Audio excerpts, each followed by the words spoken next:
Whispers at midnight. In a small, misty town nestled between dense pine forests, rumors swirl after dark. By day, everything feels safe, but by night, fear settles in. Locals speak in hushed tones of a girl in a white dress who appears at an old crossroads leading into the woods. She stands still at midnight, her hair hiding her face, and if any car dares pass without stopping, it vanishes the next morning. No trace. Old Mrs. Sow, who sells tea at the market, once claimed she saw the girl through the fog. Her eyes glowed like fireflies, and blood dripped from the hem of her dress, she whispered. But if anyone asked for more details, she'd only shake her head.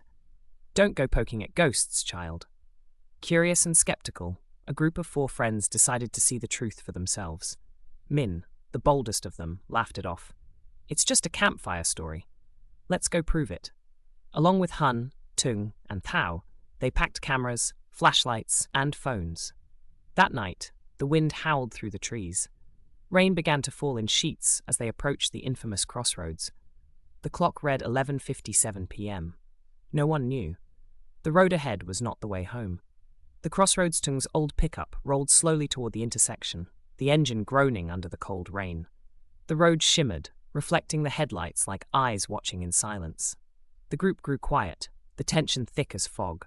Exactly at midnight, they reached the crossroads. Only one flickering street lamp lit the area, casting pale yellow light across the wet pavement. The path toward the forest disappeared into darkness. Then, they saw her. A girl in a soaked white dress stood in the middle of the road, back facing them.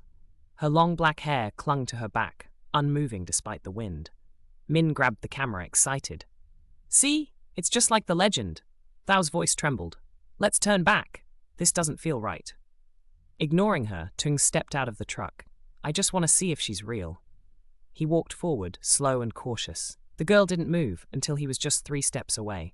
She turned her head. Her face was drenched with rain or blood. Her eyes were pitch black, no whites, no pupils, just an abyss, and then she smiled. A smile that tore unnaturally wide, stretching to her ears. Whispers in the wind, Tung stumbled backward, face pale, breath frozen. That smile was too wide, too wrong. Suddenly, a sickening crack. The girl jerked forward, moving in twitchy, puppet-like motions. Min's hands trembled as he filmed, voice shaky. This has to be staged, right? Then his phone died. The camera went dark. Even the truck's lights flickered out. The group stood in darkness, with only the occasional lightning flash illuminating her pale figure. Han began to cry, clutching Thao. She's whispering something. Do you hear it? Through the rain and wind, whispers floated through the air. Dozens of voices, layered on top of each other, repeating, Give it back, give me back my blood, my soul. Tung ran back to the truck, pounding on the door. Open up, let me in. But the doors were locked from the inside. Min turned to look at them, eyes wide in terror. We're not alone anymore. From the woods, dozens of pale white figures emerged, dressed like the girl, faces blank, eyeless, silent.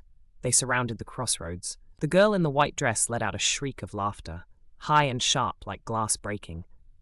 Panicked, the group fled into the woods. Behind them, the rain kept falling. But the night had swallowed their cries, the endless road. The forest grew darker, denser, almost alive.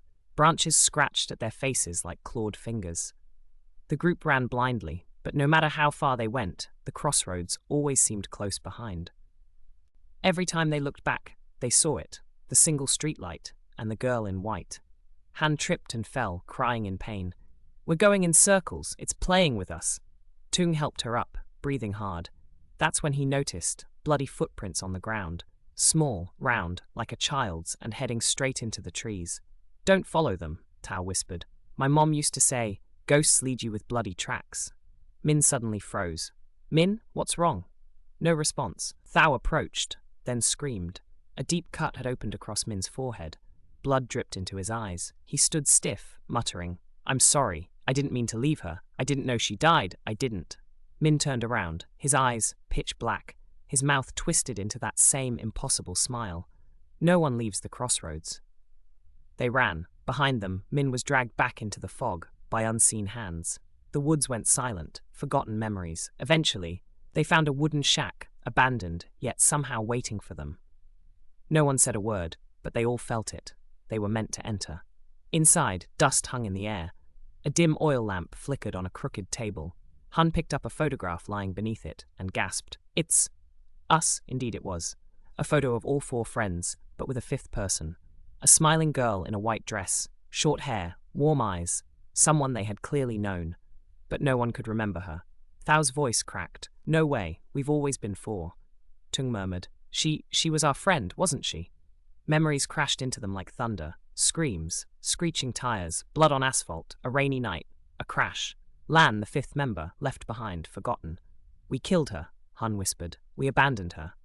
A soft voice echoed behind them. You promised, you said you'd come back, but no one did.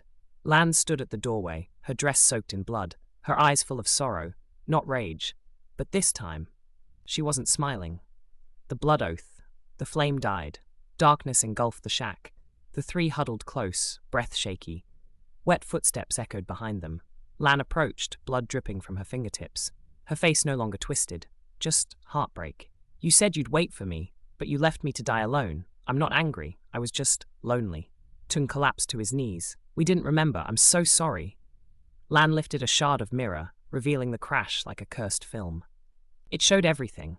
Their betrayal, their panic, how they drove off and forgot her. Thau cried. We're the ones who killed her. Lan stepped forward, gently touched Hun's cheek, ice cold. Then she turned away and whispered, No one breaks a blood oath. The ground trembled. Pale hands burst through the floorboards, grabbing their ankles, dragging them down. They screamed. Then, silence. The next morning, police found an empty truck at the Crossroads. On the seat, a photo of 5 friends smiling in the fog. Since then, on nights with a pale moon, 5 ghostly figures are seen standing at that old crossroads, a place where no road ever leads home.